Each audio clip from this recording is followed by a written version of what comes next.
So the word on the street is the Miami Heat are considering waiving Kyle Lowry if they are unable to find a trade partner for him. This according to Barry Jackson, who covers the Miami Heat. And of course, when news like this comes out, Bulls fans perk up thinking, well now, maybe this would be a good option for the Bulls to pursue as their starting point guard for this upcoming season.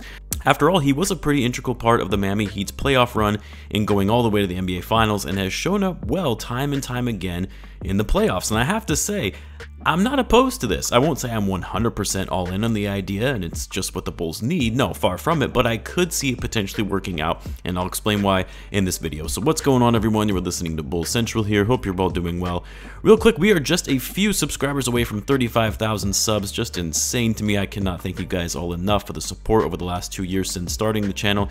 And given about 50% of you watching are not subscribed, it would mean a great deal to me to help the channel grow as we try to pass that 35K mark. But anyway, enough about that. Let's get back into the topic at hand. So I want to start with the outset from saying there is no world, no chance whatsoever the Bulls would ever trade for Kyle Lowry.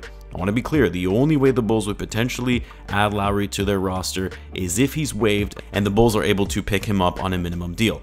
At Lowry's salary, for which he is owed close to $30 million for this upcoming season, the Bulls would be insane to trade him, especially considering the only way they would be able to make a trade work is by trading for Zach Lavine or DeMar DeRozan to actually make the salaries work, or some combination of Vucevic and another salary filler like Caruso or even Io, depending on what he signs to, and there is no way the Bulls would ever consider that.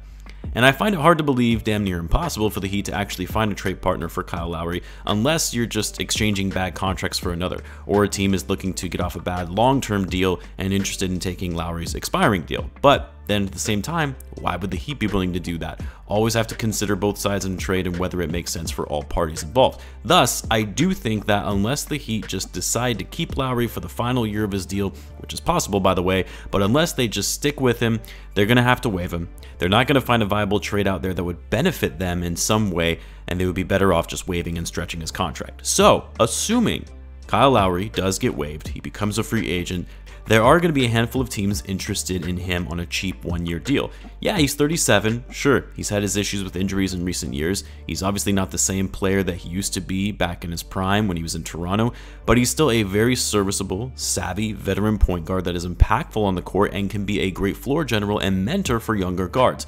Insert the Chicago Bulls, and it's kind of exactly what they need. Again, assuming they run things back. If the Bulls shake up the roster or they even do an all-out rebuild, yeah, Lowry doesn't make sense whatsoever. But if they're going to die on their continuity horse and keep trying to push to win now with their current roster, then Kyle Lowry on a min deal is actually a decent pickup. Because here's the thing, aside from shooting, which is probably the most important thing the Bulls need right now, but aside from that, the Bulls need leadership. They need a starting point guard that can run the offense and get the best out of DeMar DeRozan and Zach Lavine. They need a veteran point guard who has the experience and IQ to push the pace, facilitate ball and player movement, while also providing decent defense on the other end.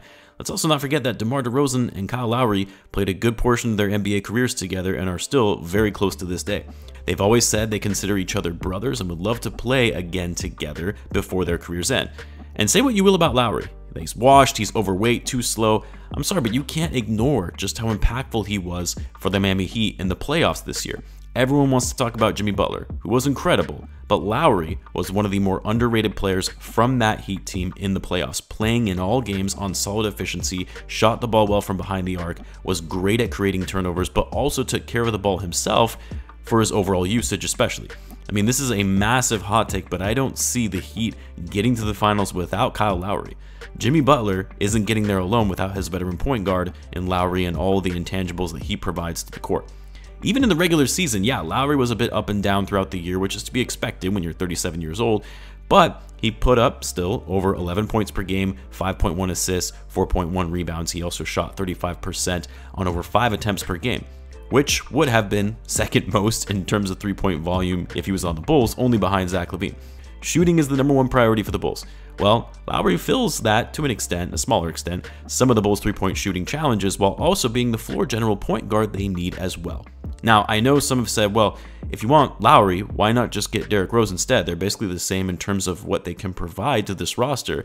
How is Lowry a good fit, but Rose is not? Well, The difference is, Rose, again, I feel like a lot of Bulls fans didn't watch a single minute of him play this past season, and part of that is because he barely played, so there's a reason for that. And when he did play, he wasn't even close to the level of impact that Lowry provides.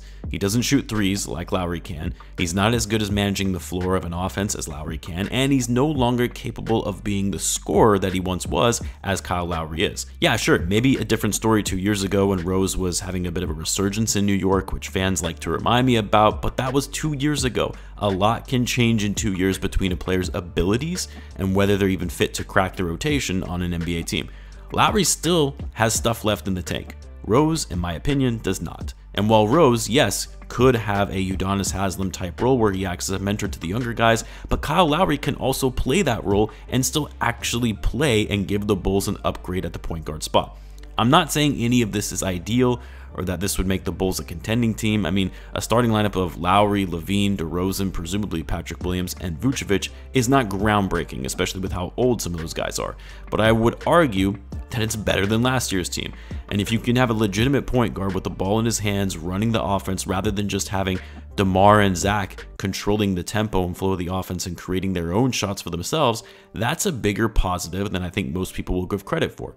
Again, only if Lowry is waived. I want no part in Kyle Lowry if it means trading assets to get him and then taking on his $30 million contract. But if he's waived and you snag him for a vet minimum deal, I'm all for it. Now, the other challenge, though, is would Lowry even want to come to Chicago? He's likely going to have a pick of contending teams that can offer him a vet minimum deal. At this stage in his career, he's probably going to want to play with a team that has a shot at winning a title. But maybe the Bulls could offer slightly more than the minimum, using the biannual exception as an incentive to come to Chicago, and I do think that DeMar would be a factor in recruiting him as his good friend. They know each other's style of play, they're comfortable playing together. I could see a world in which they could convince him to come to Chicago. Would be a tough sell given the current state of the team, but not out of the realm of possibility. What do you guys think? Do you think Lowry on the Bulls makes sense? Let me know in the comments. As always, be sure to subscribe, and I will see you in the next one.